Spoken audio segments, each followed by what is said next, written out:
നമസ്കാരം. സ്ത്രീകളുടെ അവകാശങ്ങൾക്കും സ്വാതന്ത്ര്യത്തിനുമേൽ കടുത്ത നിയന്ത്രണങ്ങൾ ഏർപ്പെടുത്തുന്ന ഇറാൻ്റെ കടുത്ത നടപടികൾ ആഗോളതലത്തിൽ വീണ്ടും വലിയ പ്രതിഷേധങ്ങൾക്ക് വഴി തുറന്നിരിക്കുകയാണ്. ഹിജാബ് ധരിക്കാതെ യൂട്യൂബ് ചാനലിലൂടെ തത്സമയ സംഗീത പരിപാടി അവതരിപ്പിച്ചതിന് ഇറാനിയൻ ഗായിക പരസ്തു അഹമ്മദിക്ക് കോടതി 74 ചാട്ടവാറടി ശിക്ഷ വിധിച്ചതാണ് ഏറ്റവും വലിയ പുതിയ സംഭവം. ഗായികയ്ക്ക് പുറമെ അവരുടെ മ്യൂസിക് ബാൻഡിലെ മറ്റ് അംഗങ്ങൾക്കും സമാനമായ രീതിയിൽ കടുത്ത ശിക്ഷകളാണ് കോടതി വിധിച്ചിരിക്കുന്നത്. പ്രശസ്ത അന്താരാഷ്ട്ര മാധ്യമമായ ദി ഗാർഡിയൻ, ഡെയിലി മെയിൽ എന്നിവ പുറത്തുവിട്ട കോടതി രേഖകളെ ഉദ്ധരിച്ചിട്ടുള്ള വാർത്തകളിലാണ് ഇറാൻ്റെ ഈ ക്രൂരമായ നടപടിയെക്കുറിച്ചുള്ള വിവരങ്ങൾ പുറത്തു വന്നിരിക്കുന്നത്. തല മറയ്ക്കാതെ പാട്ടുപാടി എന്ന ഒറ്റ കാരണത്താൽ ഒരു കലാകാരിയെയും അവരുടെ കൂടെയുള്ളവരെയും ക്രൂരമായ ശാരീരിക പീഡനത്തിനും വിലക്കുകൾക്കും ഇരയാക്കുന്ന ഇറാൻ്റെ നടപടി ഇരുണ്ട യുഗത്തിലെ പ്രാകൃത നീതിശാസ്ത്രത്തെയാണ് ഓർമ്മിപ്പിക്കുന്നത്. 21-ാം നൂറ്റാണ്ടിലും സ്ത്രീകളുടെ അടിസ്ഥാനപരമായ അവകാശങ്ങളെയും ആവിഷ്കാര സ്വാതന്ത്ര്യത്തെയും ഭയത്തോടെയും സംശയത്തോടെയും മാത്രം വീക്ഷിക്കുന്ന ഒരു ഭരണകൂടം ആധുനിക മനുഷ്യരാശിക്കാകെ വലിയൊരു നാണക്കേടാണ് സമ്മാനിക്കുന്നത്. വിയോജിക്കുന്ന ശബ്ദങ്ങളെയും സ്വതന്ത്ര ചിന്തകളെയും അടിച്ചമർത്താൻ മതം മാറ്റിവെച്ച നിയമങ്ങളെ ആയുധമാക്കുന്ന ഇറാൻ്റെ ഇരട്ടത്താപ്പാണ് ഈ സംഭവത്തിലൂടെ വീണ്ടും തുറന്നു കാട്ടപ്പെടുന്നത്. അന്താരാഷ്ട്ര തലത്തിൽ തങ്ങളുടെ പ്രതിച്ഛായ വർദ്ധിപ്പിക്കാൻ വൻ ശക്തികളുമായി കരാറുകളിൽ ഒപ്പിടാൻ മടിക്കാത്ത ഇറാൻ സ്വന്തം രാജ്യത്തെ സ്ത്രീകളെ അടിമകളേക്കാൾ കഷ്ടമായ സാഹചര്യത്തിലാണ് ജീവിക്കാൻ അനുവദിക്കുന്നത്. യൂട്യൂബിലൂടെ ഒരു ദേശഭക്തി ഗാനം ആലപിച്ച 29-കാരിയായ ഒരു പെൺകുട്ടിയെ ഭീകരവാദികളെപ്പോലെ വേട്ടയാടി അറസ്റ്റ് ചെയ്തത് ഭരണകൂടത്തിൻ്റെ ഭീരുത്വത്തെയാണ് കാണിക്കുന്നത്. പെൺകുട്ടികളുടെയും സ്ത്രീകളുടെയും വസ്ത്രധാരണത്തെയും മുടിയെയും നിയന്ത്രിക്കാൻ വേണ്ടി മാത്രം പുതിയ കടുത്ത നിയമങ്ങൾ നിർമ്മിക്കുന്ന ഭരണകൂടം യഥാർത്ഥത്തിൽ സ്വന്തം ജനതയ്ക്ക് നേരെ തന്നെയാണ് യുദ്ധം പ്രഖ്യാപിക്കുന്നത്. 12 വയസ്സുള്ള പെൺകുട്ടികൾ മുതൽ മുതിർന്ന സ്ത്രീകൾ വരെ കടുത്ത ശിക്ഷാവിധികൾക്ക് ഇരയാകേണ്ടി വരുമെന്ന പുതിയ നിയമം ഇറാൻ്റെ സ്ത്രീവിരുദ്ധ മനോഭാവത്തിൻ്റെ ആഴം വ്യക്തമാക്കുന്നു. ലോകവേദിയിൽ അമേരിക്കയെ വലിയ സാത്താനായി ചിത്രീകരിക്കുകയും അതേസമയം തന്നെ സാമ്പത്തിക രാഷ്ട്രീയ നേട്ടങ്ങൾക്കായി അവരുമായി മേശപ്പുറത്തിരുന്ന് ചർച്ചകൾ നടത്തുകയും ചെയ്യുന്ന ഇറാൻ്റെ വിദേശ നയം കപടത നിറഞ്ഞതാണ്. ലോകത്തിലെ ഏതൊരു വൻ ശക്തിയെക്കാളും ആയുധങ്ങളെക്കാളും ഇറാൻ ഭരണകൂടം ഭയപ്പെടുന്നത് സ്വന്തം അവകാശങ്ങൾക്ക് വേണ്ടി സംസാരിക്കുന്ന ഒരു സ്ത്രീയുടെ ശബ്ദത്തെയാണ്. തോക്കിൻ മുനയിലും ചാട്ടവാറടിയുടെ ഭീതിയിലും സ്ത്രീകളെ തളച്ചിടാമെന്ന് കരുതുന്ന ഈ വ്യവസ്ഥിതി തികച്ചും സ്ത്രീവിരുദ്ധമായ ഒരു സാമൂഹിക ക്രമമാണ് രാജ്യത്ത് അടിച്ചേൽപ്പിക്കുന്നത്.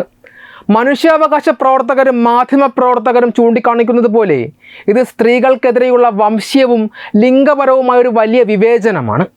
കലയും സംഗീതവും ഒരു സമൂഹത്തിൻ്റെ ജീവനാഡിയാണ്. ഒരു സ്ത്രീ പാട്ടുപാടുന്നതും മുടി പ്രദർശിപ്പിക്കുന്നതും രാജ്യത്തിൻ്റെ സംസ്കാരത്തിന് നാശമുണ്ടാക്കുമെന്ന് വിശ്വസിക്കുകയും അതിന് 15 വർഷത്തെ തടവോ വധശിക്ഷയോ വരെ നൽകാൻ നിയമമുണ്ടാക്കുകയും ചെയ്യുന്ന ഇറാൻ്റെ നീതിന്യായ വ്യവസ്ഥയെ ഒരിക്കലും ഒരു സാധാരണ ഗവൺമെൻറ് എന്ന് വിളിക്കാൻ സാധിക്കില്ല. ഇത്തരം ക്രൂരമായ നിയമങ്ങളിലൂടെ ജനങ്ങളെ ഭയപ്പെടുത്തി നിർത്താമെന്നത് ഇറാൻ്റെ മിഥ്യാധാരണ മാത്രമാണ്. പരസ്തു അഹമ്മദിക്ക് നേരെ ഉയർന്ന ഈ ചാട്ടവാറടി ഇറാൻ്റെ ഭരണാധികാരികളുടെ ആത്മവിശ്വാസമില്ലായ്മയുടെയും സാംസ്കാരിക ദാരിദ്ര്യത്തിൻ്റെയും തെളിവാണ്. അന്താരാഷ്ട്ര സമൂഹം ഒറ്റക്കെട്ടായി ഇറാൻ്റെ ഇത്തരം മനുഷ്യത്വരഹിതമായ നിലപാടുകൾക്കെതിരെ രംഗത്ത് വരേണ്ട സമയം എന്നോ അതിക്രമിച്ചിരിക്കുന്നു. ഗായിക പരസ്തു അഹമ്മദിക്ക് 74 ചാട്ടവാറടി വിധിച്ച ഇറാൻ ഭരണകൂടത്തിൻ്റെ ക്രൂരമായ നടപടിക്കെതിരെ അന്താരാഷ്ട്ര തലത്തിലും ഇറാനിലെ പ്രാദേശിക ജനവിഭാഗങ്ങൾക്കിടയിലും ഉയരുന്ന പ്രതിഷേധങ്ങൾ കേവലം ഒരു കലാകാരിക്ക് വേണ്ടിയുള്ള സഹതാപ തരംഗമല്ല, മറിച്ച് അത് ഇറാൻ ഗവൺമെൻറ്റിൻ്റെ കടുത്ത സ്വേച്ഛാധിപത്യത്തിനും മതാധിപത്യ ഫാസിസത്തിനുമെതിരെയുമുള്ള ശക്തമായ രാഷ്ട്രീയ ജനരോഷമായി വളരാൻ വലിയ സാധ്യതയുണ്ട്. വർഷങ്ങളായി ഇറാൻ ഭരണകൂടം ജനങ്ങൾക്ക് മേൽ, പ്രത്യേകിച്ച് സ്ത്രീകൾക്ക് മേൽ അടിച്ചേൽപ്പിക്കുന്ന മനുഷ്യത്വരഹിതമായ നിയന്ത്രണങ്ങൾക്കെതിരെയുള്ള ഒരു അഗ്നിപർവ്വത സ്ഫോടനമായി ഈ സംഭവം മാറുമെന്നാണ് രാഷ്ട്രീയ നിരീക്ഷകർ വിലയിരുത്തുന്നത്. ജനങ്ങളുടെ അടിസ്ഥാനപരമായ ആവിഷ്കാര സ്വാതന്ത്ര്യത്തെയും ജീവിക്കാനുള്ള അവകാശത്തെയും തോക്കിൻ മുനയിൽ നിർത്തി ഇല്ലാതാക്കാൻ ശ്രമിക്കുന്ന ഒരു ഭരണകൂടത്തിൻ്റെ തകർച്ചയുടെ തുടക്കമായി ഈ പ്രതിഷേധങ്ങൾ മാറിയേക്കാം. മുൻകാലങ്ങളിൽ മഹ്സ അമീനി എന്ന യുവതി ഹിജാബ് ശരിയായി ധരിച്ചില്ലെന്നാരോപിച്ച് ഇറാൻ ധാർമ്മിക പോലീസിൻ്റെ കസ്റ്റഡിയിൽ കൊല്ലപ്പെട്ടപ്പോൾ രാജ്യം സാക്ഷ്യം വഹിച്ച ചരിത്രപരമായ ജനകീയ പ്രക്ഷോഭങ്ങളുടെ ഓർമ്മകൾ ഇപ്പോഴും ഇറാനിയൻ ഭരണാധികാരികളെ ഭയപ്പെടുത്തുന്നുണ്ട്. അന്ന് തെരുവിലിറങ്ങിയ ആയിരക്കണക്കിന് സ്ത്രീകളും യുവാക്കളും ഭരണകൂടത്തിൻ്റെ ക്രൂരമായ വെടിയുണ്ടകളെയും തടവറകളെയും അവഗണിച്ചുകൊണ്ടാണ് തങ്ങളുടെ അവകാശങ്ങൾക്കായി പോരാടിയത്. ഇന്ന് പരസ്തു അഹമ്മദി എന്ന ജനപ്രിയ കലാകാരിയെ ഒരു ദേശഭക്തി ഗാനം ആലപിച്ചതിൻ്റെ പേരിൽ മൃഗീയമായി ചാട്ടവാറിനടിക്കാൻ ഉത്തരവിടുമ്പോൾ അത് പഴയ ജനകീയ പ്രക്ഷോഭങ്ങളുടെ കനലുകളിലേക്ക് വീണ്ടും എണ്ണയൊഴിക്കുന്നതിന് തുല്യമാകും. കലയും സംഗീതവും എക്കാലത്തും വിപ്ലവങ്ങളുടെ പ്രയോക്താക്കളായിരുന്ന ചരിത്രമുള്ളതിനാൽ ഒരു കലാകാരിക്ക് നേരെ ഉണ്ടായ ഈ അതിക്രമം ഇറാനിലെ വിദ്യാർത്ഥികളെയും യുവജനങ്ങളെയും കൂട്ടത്തോടെ തെരുവിലിറക്കാൻ പ്രേരിപ്പിക്കുന്ന ഒന്നായി മാറുമെന്ന കാര്യത്തിൽ സംശയമില്ല. ഇറാൻ സർക്കാർ 2025 പാസ്സാക്കിയ കടുത്ത ഹിജാബ് ആൻഡ് ചാസ്റ്റിറ്റി നിയമം ജനങ്ങളെ സംരക്ഷിക്കാനല്ല, മറിച്ച് അവരെ നിരന്തരമായ ഭീതിയിൽ നിർത്താനാണ് സഹായിക്കുന്നത്. 12 വയസ്സുള്ള പെൺകുട്ടികളെ പോലും കടുത്ത ശിക്ഷകൾക്ക് ഇരയാക്കുന്ന ഈ നിയമത്തോട് ഇറാനിലെ ഭൂരിഭാഗം സാധാരണക്കാർക്കും കടുത്ത വിയോജിപ്പുണ്ട്. തങ്ങളുടെ പെൺമക്കളുടെയും സഹോദരിമാരുടെയും ജീവൻ സുരക്ഷിതത്വമില്ലാത്ത ഒരു വ്യവസ്ഥിതിയിൽ പൊതുജനങ്ങൾ എത്ര കാലം നിശബ്ദരായിരിക്കുമെന്ന ചോദ്യം പ്രസക്തമാണ്.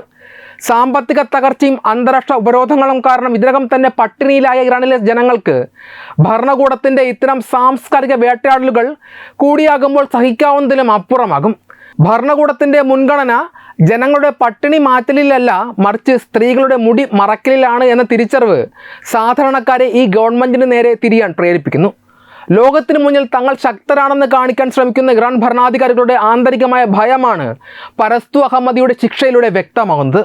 വിയോജിക്കുന്ന ഒരു ചെറു ശബ്ദത്തെ പോലും കടുത്ത രീതിയിൽ അടിച്ചമർത്താൻ ശ്രമിക്കുന്നത് തങ്ങളുടെ ഭരണം എപ്പോൾ വേണമെങ്കിലും തകർന്നടിയാമെന്ന പേടി ഉള്ളതുകൊണ്ടാകാം. എന്നാൽ വിപ്ലവങ്ങളെയും മാറ്റങ്ങളെയും ചാട്ടവാറടി കൊണ്ടോ വധശിക്ഷ കൊണ്ടോ എന്നേക്കുമായി അടിച്ചമർത്താമെന്നത് ഏകാധിപതികളുടെ മിഥ്യാധാരണ മാത്രമാണ്. പരസ്തുവിൻ്റെ ശബ്ദം ഇറാൻ്റെ അതിരുകൾ ഭേദിച്ച് ലോകമെമ്പാടുമുള്ള മനുഷ്യാവകാശ പോരാട്ടങ്ങളുടെ പ്രതീകമായി ഇതിനോടകം മാറിക്കഴിഞ്ഞു. ഈ ആഗോള പിന്തുണയും ഇറാനിലെ ജനങ്ങളുടെ ഉള്ളിൽ പുകയുന്ന നിശബ്ദ വിപ്ലവവും ഒരുമിച്ച് ചേരുമ്പോൾ അത് ഇറാൻ്റെ നിലവിലെ മതാധിപത്യ ഭരണകൂടത്തിൻ്റെ അടിത്തറ ഇളക്കാൻ പോകുന്ന ഒരു വലിയ ജനകീയ പ്രക്ഷോഭമായി മാറുമെന്നതിൽ യാതൊരു സംശയവുമില്ല. ഇറാൻ്റെ നിലവിലെ കർശനമായ മതഭരണകൂടം തകർന്നടിയുകയാണ് എങ്കിൽ അത് ആ രാജ്യത്തിൻ്റെ ചരിത്രത്തെയും പശ്ചിമേഷ്യൻ രാഷ്ട്രീയത്തെയും പൂർണ്ണമായി മാറ്റിമറിക്കുന്ന വിപ്ലവകരമായ മാറ്റങ്ങൾക്കായിരിക്കും വഴി തുറക്കുക. പതിറ്റാണ്ടുകളായുള്ള അടിച്ചമർത്തലുകളിൽ നിന്നും കടുത്ത മതനിയമങ്ങളിൽ നിന്നും മോചനം നേടുന്ന ഒരു ജനത പുതിയൊരു യുഗത്തിലേക്ക് പ്രവേശിക്കുമ്പോൾ രാഷ്ട്രീയ, സാമൂഹിക, സാമ്പത്തിക മേഖലകളിൽ വലിയ പ്രതിഫലനങ്ങളുണ്ടാകും. ഏറ്റവും പ്രകടമായ മാറ്റം രാജ്യത്തിൻ്റെ ഭരണക്രമത്തിലും സാമൂഹിക സ്വാതന്ത്ര്യത്തിലുമായിരിക്കും ദൃശ്യമാകുക. നിലവിലുള്ള തിയോക്രസി അഥവാ മതകേന്ദ്രീകൃത ഭരണത്തിന് പകരം വ്യക്തി സ്വാതന്ത്ര്യത്തിനും മനുഷ്യാവകാശങ്ങൾക്കും മുൻഗണന നൽകുന്ന ഒരു മതേതര ജനാധിപത്യ സംവിധാനം ഇറാനിൽ നിലവിൽ വരും. ഹിജാബ് നിർബന്ധമാക്കിയ നിയമം ഉൾപ്പെടെ സ്ത്രീകളുടെ അവകാശങ്ങളെയും സ്വാതന്ത്ര്യത്തെയും ഹനിക്കുന്ന എല്ലാ പ്രാകൃത നിയമങ്ങളും റദ്ദാക്കപ്പെടും. സ്ത്രീകൾക്ക് വസ്ത്രധാരണത്തിലും തൊഴിലിലും പുരുഷന്മാർക്കൊപ്പം തുല്യമായ അവകാശങ്ങൾ ലഭിക്കുന്ന സാഹചര്യം സംജാതമാകും. പരസ്തു അഹമ്മദിയെ പോലുള്ള കലാകാരന്മാരെ വേട്ടയാടിയ കടുത്ത സെൻസർഷിപ്പ് ഇല്ലാതാക്കുകയും സംഗീതം, സിനിമ, നാടകം, മാധ്യമങ്ങൾ എന്നിവയ്ക്ക് പൂർണ്ണമായ ആവിഷ്കാര സ്വാതന്ത്ര്യം പുനഃസ്ഥാപിക്കപ്പെടുകയും ചെയ്തു. സാമ്പത്തിക രംഗത്ത് ഈ ഭരണമാറ്റം ഇറാനെ സംബന്ധിച്ച് ഒരു വലിയ അനുഗ്രഹമായി മാറും.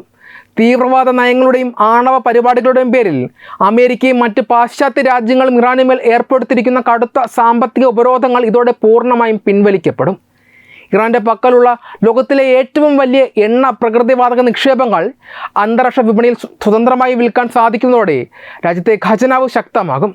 വിദേശ നിക്ഷേപങ്ങൾ വൻതോതിൽ ഒഴുകിയെത്തുന്നതോടെ രാജ്യത്തെ പട്ടിണിയും നാണയപ്പെരുപ്പവും തൊഴിലില്ലായ്മയും അവസാനിക്കുകയും ജനങ്ങളുടെ ജീവിത നിലവാരം ആധുനിക ലോകത്തിന് തുല്യമായി ഉയരുകയും ചെയ്യും. ആഗോള രാഷ്ട്രീയത്തിലും പശ്ചിമേഷ്യയിലെ സമാധാന അന്തരീക്ഷത്തിലും ഇത് വലിയ നിഴലാട്ടങ്ങൾ ഉണ്ടാക്കും. ലെബനനിലെ ഹിസ്ബുള്ള, യമനിലെ ഹൂത്തികൾ, ഫലസ്തീനിലെ ഹമാസ് തുടങ്ങിയ സായുധ സംഘടനകളുടെ പ്രധാന സാമ്പത്തിക ആയുധ സ്രോതസ് ഇറാൻ്റെ നിലവിലെ ഭരണകൂടമാണ്. ഇറാനിലൊരു ജനാധിപത്യ സർക്കാർ വരുന്നതോടെ ഈ സംഘടനകൾക്കുള്ള പൂർണ്ണ പിന്തുണ നിലയ്ക്കും. ഇത് പശ്ചിമേഷ്യയിലെ പല ആഭ്യന്തര യുദ്ധങ്ങളും അവസാനിക്കുന്നതിനും ഇസ്രയേൽ, സൗദി അറേബ്യ തുടങ്ങിയ രാജ്യങ്ങളുമായുള്ള ഇറാൻ്റെ പതിറ്റാണ്ടുകളായുള്ള ശത്രുത മാറി മേഖലയിൽ സമാധാനം പുനഃസ്ഥാപിക്കപ്പെടുന്നതിനും കാരണമാകും. എന്നിരുന്നാലും ഈ മാറ്റം അത്ര സുഗമമായിരിക്കില്ല എന്നതും വസ്തുതയാണ്. ഒരു പുതിയ ഭരണകൂടം സ്ഥിരത കൈവരിക്കുന്നതുവരെയുള്ള താൽക്കാലിക ഘട്ടം അതീവ സങ്കീർണമായിരിക്കും. പതിറ്റാണ്ടുകളായി രാജ്യം ഭരിക്കുന്ന ഇസ്ലാമിക് റവല്യൂഷണറി ഗാർഡ് കോർപ്സ് പോലെയുള്ള സായുധ സുരക്ഷാ വിഭാഗങ്ങളും കടുത്ത യാഥാസ്ഥിതികരുമായ മതനേതാക്കളും പെട്ടെന്ന് അധികാരം വിട്ടൊഴിയാൻ കൂട്ടാക്കാതെ ആഭ്യന്തര യുദ്ധത്തിന് പോലും മുതിർന്നേക്കാം. കൂടാതെ കുർദുകൾ ഉൾപ്പെടെയുള്ള ഇറാൻ്റെ അതിർത്തികളിലുള്ള വിവിധ ഗോത്രവിഭാഗങ്ങൾ ഈ അവസരം മുൻനിർത്തി സ്വയം ഭരണാവകാശത്തിനായി രംഗത്ത് വരുന്നത് താൽക്കാലികമായി രാജ്യത്ത് ക്രമസമാധാന പ്രശ്നങ്ങൾ ഉണ്ടാക്കിയേക്കാം. ഈ താൽക്കാലിക വെല്ലുവിളികൾ ഉണ്ടെങ്കിൽ പോലും ഇറാനിലെ ബഹുഭൂരിപക്ഷം വരുന്ന വിദ്യാസമ്പന്നരായ ജനങ്ങളും യുവാക്കളും ആഗ്രഹിക്കുന്നത് ആധുനികവും സമാധാനപരവുമായ ഒരു സമൂഹമാണ്.